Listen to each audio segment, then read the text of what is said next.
In this module, we'll be tackling the first two of what Skinner called the elementary verbal operants, the MAND and the TACT.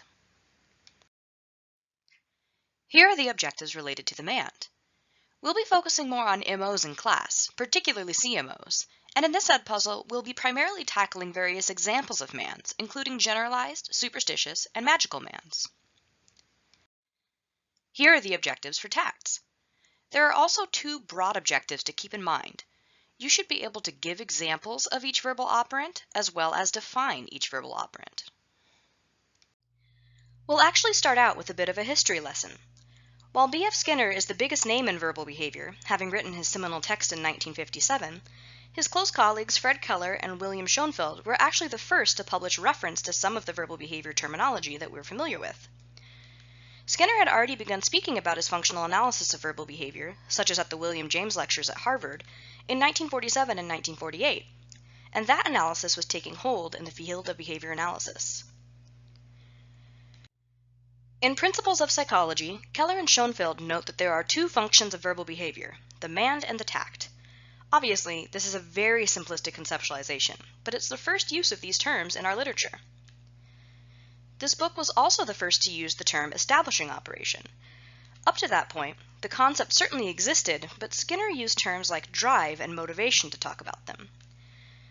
Skinner referred to deprivation and aversive stimulation, but these were too limited.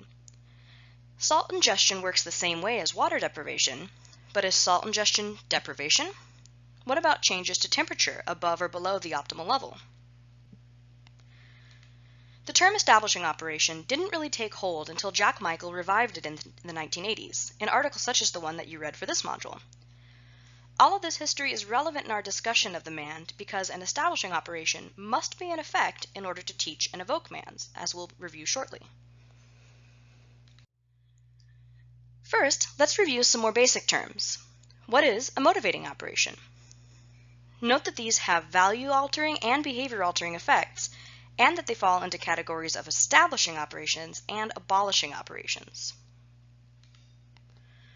What is a discriminative stimulus? And stimulus control? Verbal behavior is almost always under the stimulus control of an audience of some kind, though other verbal and nonverbal variables exert stimulus control as well. MOs and SDs are both antecedent variables, but they affect behavior for different reasons.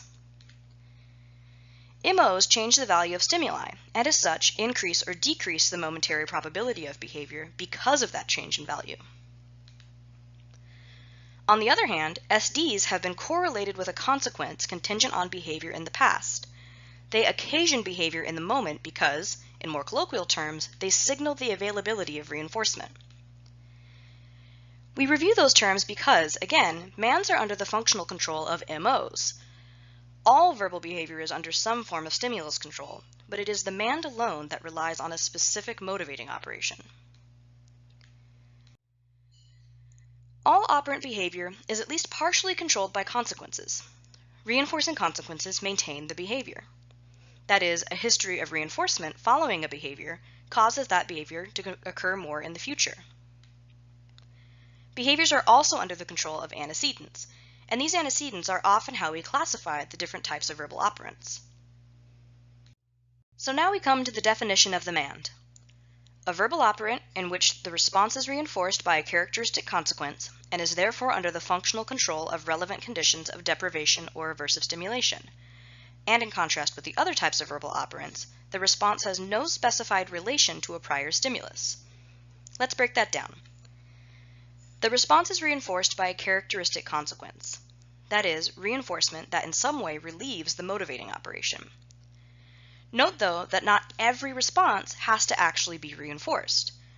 A response is a MAND so long as, over time, it is maintained by that type of characteristic consequence. The MAND is under the functional control of relevant conditions of deprivation or aversive stimulation. Again, this means that the MAND is evoked by some form of EO. The response has no specified relation to a prior stimulus. If an EO is in effect, such as water deprivation, a MAND like, "Can I have a glass of water?" is likely to occur even if there is no water within sight. it should also occur even if no one necessarily asks, "What do you want?"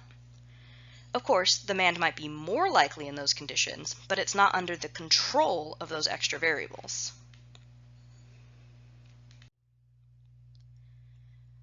Michael comes back here to the issue of the MAND being controlled by an EO, not SDs, but very clearly notes that MANDs can be made more likely by SDs. Again, you're certainly more likely to ask for something specific if there are additional environmental variables present that are correlated with its availability. You could ask for a hamburger almost any time, but you'll probably only ask to drive through In-N-Out only when you're in California. Here's one more conceptualization of the influence of MOs versus SDs on the MAND. An unconditioned EO, such as water deprivation, has a value-altering and behavior-altering effect. Water is now more valuable, so any behavior that has been reinforced by water in the past will increase in probability. However, unless the water deprivation is quite extreme, an overt MAND will probably not occur unless an audience is present. In the absence of an audience, MANDs have likely been extinguished in the past. Additionally, other contextual stimuli are going to exert some control. You're not likely to ask for a glass of water out loud in a movie theater, again because such responses were almost certainly never reinforced in that environment in the past. Jack Michael directly related the MAND to his revived terminology, the establishing operation. It is a type of verbal operant where the response is determined by a prior EO, as contrasted with the other verbal operants where it's determined by a prior SD. Skinner did say this in verbal behavior, with somewhat outdated terminology. When a response is characteristically reinforced in a given way, its likelihood of appearing in the behavior of the speaker is a function of the deprivation associated with that reinforcement. For example, you're more likely to observe a MAND like, "I'd love some ice cream," following a period of food deprivation, or "Could you please be quiet," in the presence of an aversive loud noise. In his article assigned for this module, Michael notes the relative neglect of the MAND in language training programs, but we don't really find that to be the case any longer, thank goodness. That being said, in the past, many programs taught receptive language skills, such as pointing to or reaching for and grasping items, and TACT skills, essentially object naming, with the assumption that you learn these words and then are able to know their meaning, and thus can quote-unquote use them as MANDs as well. That can happen sometimes with transfer of stimulus control, but it isn't guaranteed. Michael also talks about the social significance of the MAND, noting that MAND training directly benefits the learner. Other types of verbal behavior may benefit the learner in the long run, but are more difficult to teach initially because long-term or social consequences may be ineffective in comparison with characteristic consequences directly related to an EO currently in effect. With regards to the practical significance of the MAND, Michael also said that MAND training will often lead to considerable reduction in the frequency of various kinds of inappropriate behavior, such as crying, aggressive behavior, loud unintelligible vocal responses, etc. Why is that? Moving on to more specific info about the MAND, let's review some kinds of MANDs that Skinner pointed out. These are not technical terms, just different colloquial types of MANDs that you might observe, beyond simply asking for what you want. First, there is the plain old request, such as the one diagrammed about asking for a hot dog in class last week. Next, a command. This is similarly maintained by the receipt of a characteristic consequence, but depending on the audience, the likelihood of it being reinforced might be increased because it creates an aversive condition affecting the listener's behavior. That is, the command is aversive, and the listener obeys the command in order to escape from that aversive condition. Then we have questions. These are simply reinforced by the listener's verbal action rather than delivery of a nonverbal stimulus. Here are a few more.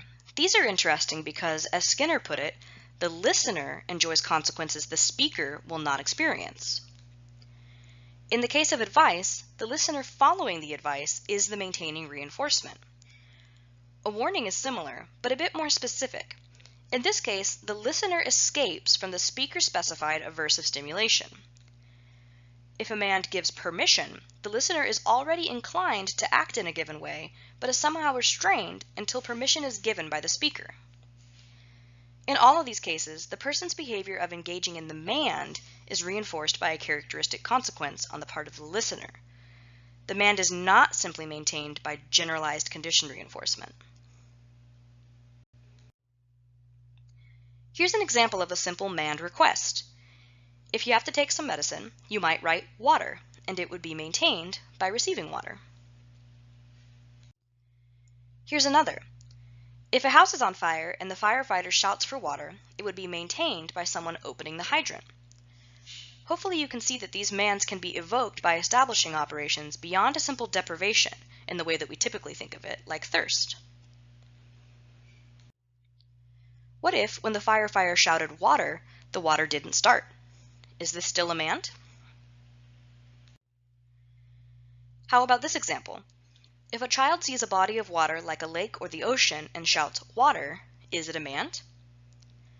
Let's say that we don't know what kind of reinforcement, if any, followed this response. Let's work through a few more examples.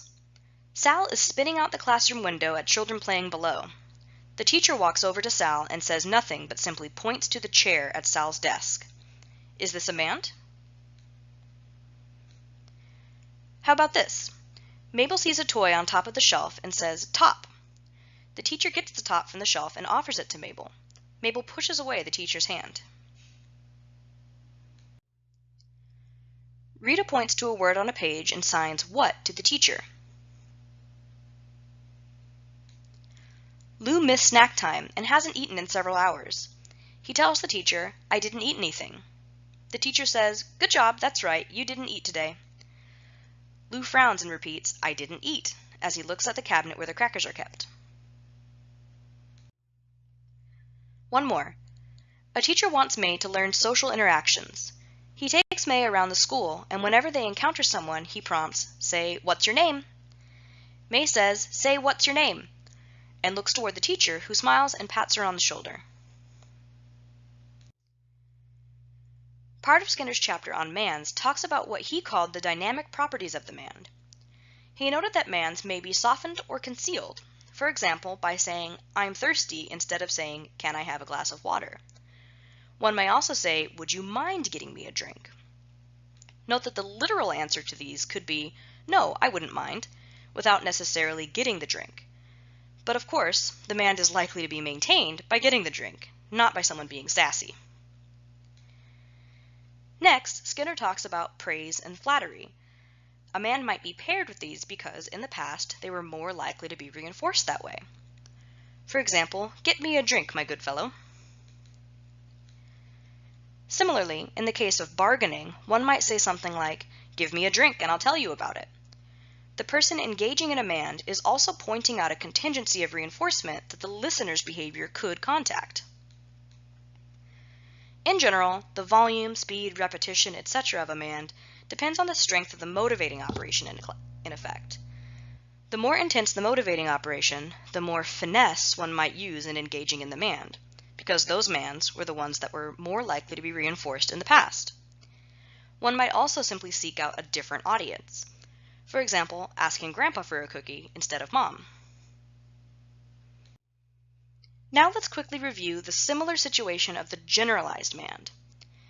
This is any response used in conjunction with different MANDs specifying different reinforcements, coming under the control of a different deprivation and acquiring certain general properties. Examples include please, may I, and would you. You don't just say these words on their own. They're combined with other forms of MANDs because, again, they've contacted reinforcement more reliably that way in the past. The final MAND-related topic for this module is extended MANDs. These are MANDs that occur for the most part due to stimulus generalization, when new stimuli come to control already learned MANDs. For example, a child might ask to hold the puppy in the presence of a raccoon, or ask for the baby in the presence of a doll. This is an interesting point. Skinner states that verbal behavior can more easily break free from stimulus control in comparison with direct acting behavior because by its very nature it does not require environmental support. That is, no stimuli need to be present to direct it or to form important links in chaining responses. If you try to pick up a raccoon because it looks like a dog, that is very quickly going to be punished. But someone can engage in verbal behavior under a great degree of stimulus generalization with no direct acting punishment or extinction. In fact, the audience will probably laugh and think it's cute. Though eventually, the audience will likely give an error correction, saying, no, that's a raccoon, not a dog. The verbal community can establish stimulus discrimination quite strongly. There are a couple of specific types of extended MANDs that are interesting to consider. First, the superstitious MAND. In these cases, they may initially occur due to stimulus generalization, but there is no programmed reinforcement contingency in place. These MANDs begin to occur because reinforcement accidentally or adventitiously follows them. For example, Tom Hanks talking to Wilson the volleyball. If any reinforcement occurs, it's certainly not because the volleyball actually did anything. If you cheer for your sports team to win, they might do so, but it's not because of your MAND, however much we might like to think it's so. If you beg for it to stop raining, there is a small possibility that it will, but again, not actually contingent upon your verbal behavior. Nonetheless, the temporal contiguity between MAND and reinforcement means that superstitious MANDs are likely to continue to occur in the future.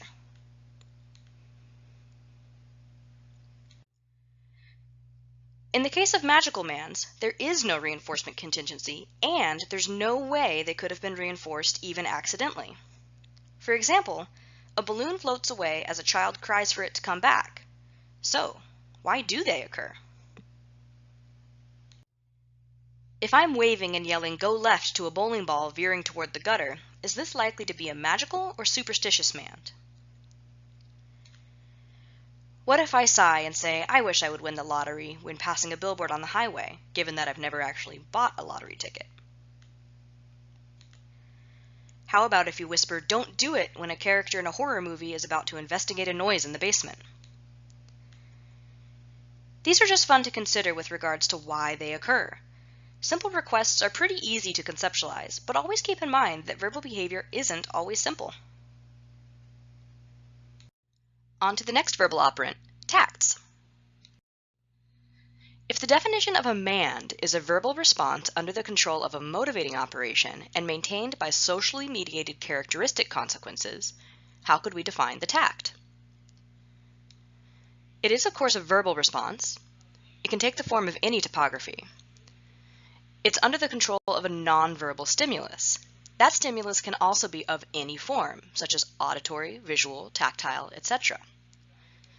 And finally, it is maintained by socially mediated generalized conditioned reinforcement, such as praise, continued conversation, etc. If you recall from the assigned reading from the previous module, Skinner selected the term MAND because of its relation to words like command, demand, remand, etc. Meanwhile, a TACT is a response that makes contact with objects, events, and conditions in your environment. People often refer to TACT training as object or picture naming, describing, etc., but that's too limiting. As Skinner wrote, the only useful functional relation is expressed in the statement that the presence of a given stimulus raises the probability of occurrence of a given form of response. That is the essence of the TACT. Labeling is certainly a type of TACT, but when defining a TACT overall, keep this technical terminology in mind. In the same way that a pure MAND is one that appears to be nearly entirely under the control of a motivating operation, a pure TACT is one that is nearly entirely under the control of a nonverbal stimulus. However, very rarely do pure TACTs, or pure forms of any verbal operant, happen in day-to-day life. Verbal behavior comes under conditional discriminative control. For example, certain audiences may have been more or less likely to reinforce TACTs in the past. Or, a listener could say something like, "What is that?" providing supplementary stimulus control. It's also much more likely for a TACT of a novel stimulus to be reinforced. TACTs of stimuli that are familiar to the speaker are less likely to be emitted, because over time, TACTs of those are likely to have been extinguished. Saying, "It's a car," every time you see one drive by is not likely to be reinforced consistently for very long. With that being said, it really does depend on the conditions in which TACTs have been reinforced in the past. Those conditions will come to have stimulus control over the TACTs. I don't always point out every dog that I see, but I usually do when I'm with my husband because he has reliably reinforced that behavior. However, if he's driving, that could distract him, so I don't engage in that behavior. That condition would be an S delta.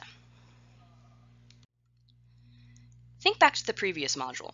Why might a listener reinforce a MAND? So then, why would a listener reinforce a TACT? Especially early in the development of a verbal repertoire, TACTs are very often reinforced because of educational goals. For example, teachers and family members are deliberately trying to teach verbal responses under the control of the environment, such as naming animals, stating the weather outside, labeling colors, etc. As such, they'll provide verbal praise, academic incentives, and continued social interaction. In general, while the MAND benefits the speaker, the TACT is more of a benefit to the listener. Skinner actually writes that the speaker is disinterested in the TACT. The speaker has already experienced the stimulus that is occasioning the verbal behavior.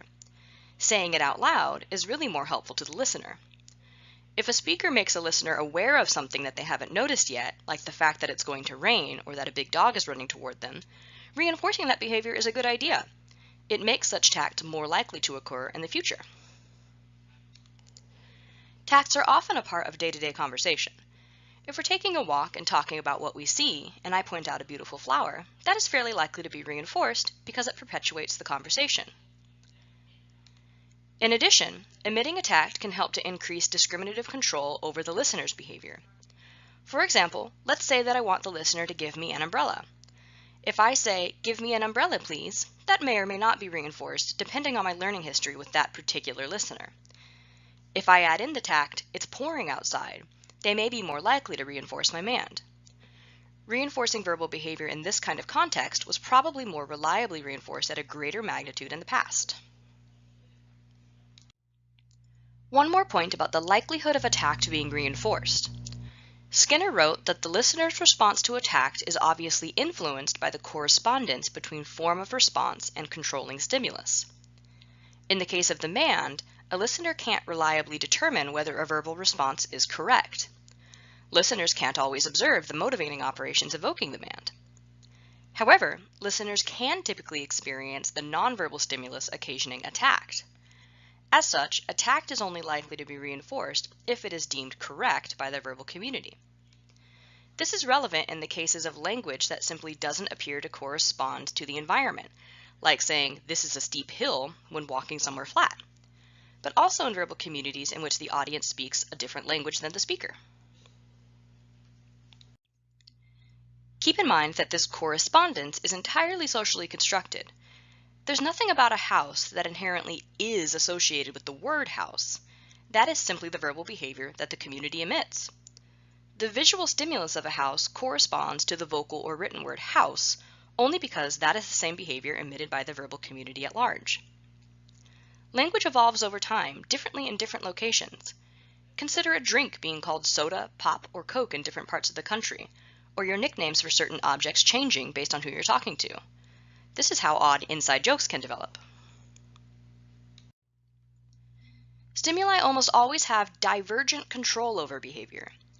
Divergent control is when one stimulus can occasion many different topographies of behavior.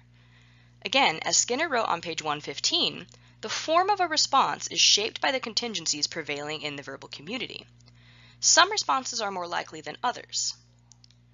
What TACTs might you emit in the presence of this stimulus? All stimuli have more than one physical dimension. Your behavior might have been under the control of the shape, the color, the size, its position on the side, or even its relation to other stimuli, perhaps something like Valentine's Day. How about this nonverbal stimulus? What behavior does it occasion? Many TACTs could be appropriate and thus reinforced in the presence of this stimulus.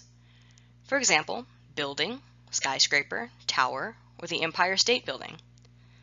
The building itself also has many different attributes, such as being tall, gray, concrete, having a pointed top, having windows, etc.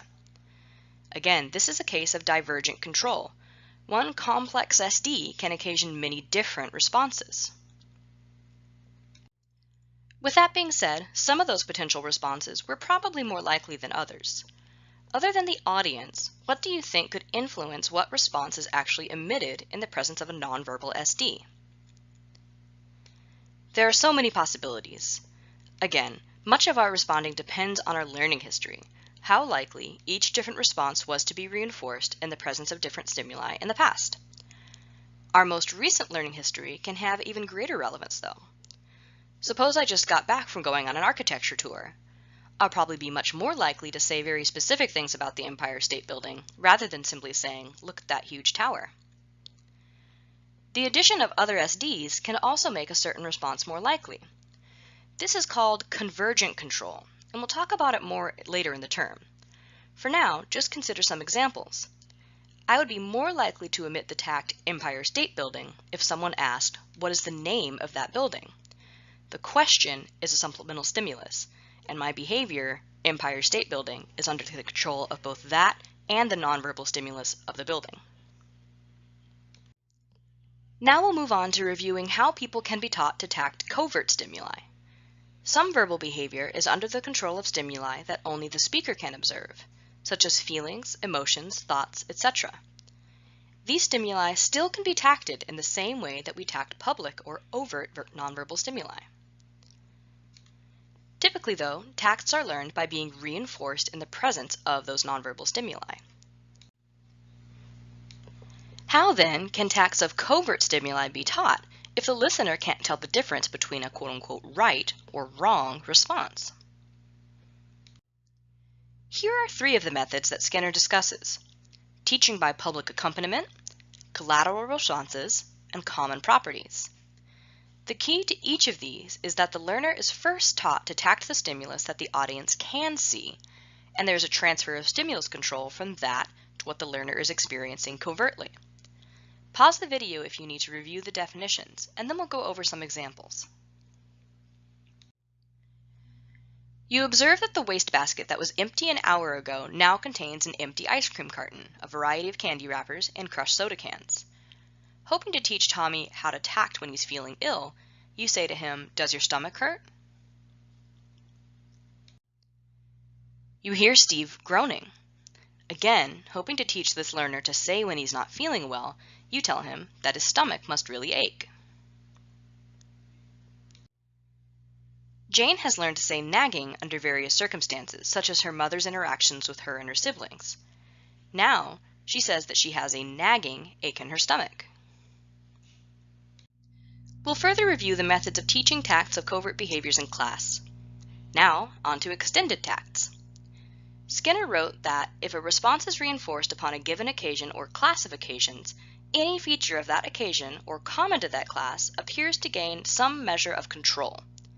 A novel stimulus possessing one such feature may evoke a response.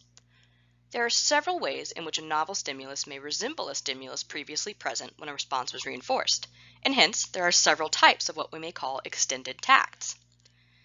In other words, extended tacts are those that occur in the presence of novel stimuli that in some way resemble or are related to the stimulus that originally occasioned the tact. This is often due to stimulus generalization. Skinner discusses 4 types of extended tacts. We'll review the definition of each and some examples. Do keep in mind that these share the definition of being occasioned by a novel stimulus. The different labels simply pertain to why exactly that might happen. First, the generic tact extension. Again, the response has been previously learned, but now occurs under the control of a novel stimulus.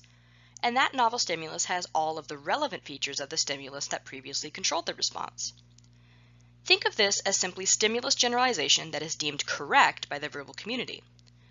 For example, every car has some similar properties, so that in the presence of one you've never seen before, you can and likely are to still say car. In the case of a metaphorical tact extension, the novel stimulus that occasions the tact has some, but not all, of the relevant features of the stimulus that previously controlled the response. As Skinner wrote, this kind of tact is controlled by properties of the stimulus which, though present at reinforcement, do not enter into the contingency respected by the verbal community. The only difference between metaphorical and generic extensions is the kind of property which gains control over the response. That is, while the verbal community at large will generally agree that a generic tact extension is correct, they may or may not agree on a metaphorical tact extension. A listener must share a similar learning history with the speaker in order for them to be likely to reinforce the metaphorical tact extension. Skinner's example of a metaphorical tact extension was, "It is the east and Juliet is the sun."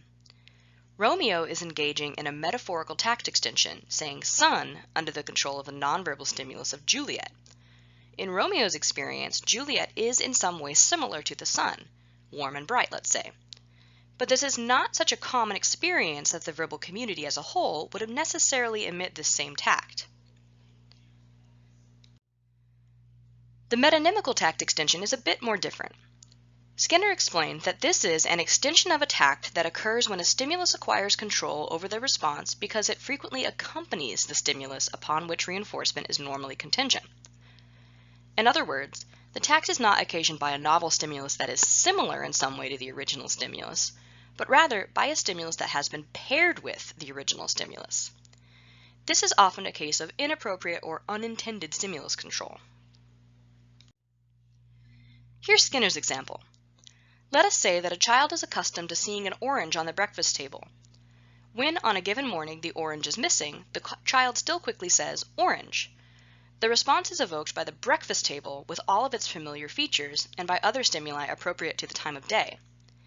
That is, a child is taught to say orange when the orange is on the table. Later, the table occasions the tact orange. The tact did not come under the appropriate stimulus control of the orange itself. Sometimes, though, these tact extensions are deemed appropriate. For example, it's fairly common phrasing to say something like, "The White House denied the rumor." It's actually the president who denied it, but the president is consistently paired with the White House. So, in part due to this pairing, we emit the tact White House instead. Interestingly, these kinds of tacts aren't always reversible. You'd almost certainly say that the White House got a new coat of paint, not that the president did. On page 100, Skinner reviews the likelihood of these extended tacts being reinforced by the verbal community. Again, generic tact extensions are considered to be accurate by the verbal community. These are cases of quote-unquote correct stimulus generalization. As such, they're very likely to contact reinforcement. Meanwhile, metaphorical tact extensions may be reinforced in the same way, but only if the listener shares a similar learning history with the speaker. Or as Skinner puts it, if the property responsible for the extension is equally important to the listener. If a metonymical tact extension continues to occur after the first time it's emitted, it's probably only due to accidental or adventitious reinforcement. Since it is due to pairing and not any similarity between the original stimulus and the novel stimulus, the listener is not likely to reinforce it deliberately.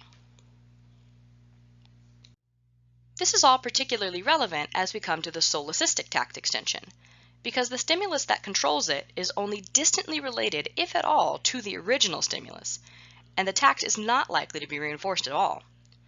There's always some reason for a behavior to occur, but in this case, the audience would have a hard time figuring out why the speaker emitted this kind of tact. Think of it like giving a wild guess. The speaker doesn't know the answer or has never seen anything like the given stimulus before, and so engages in a response that is only very slightly related.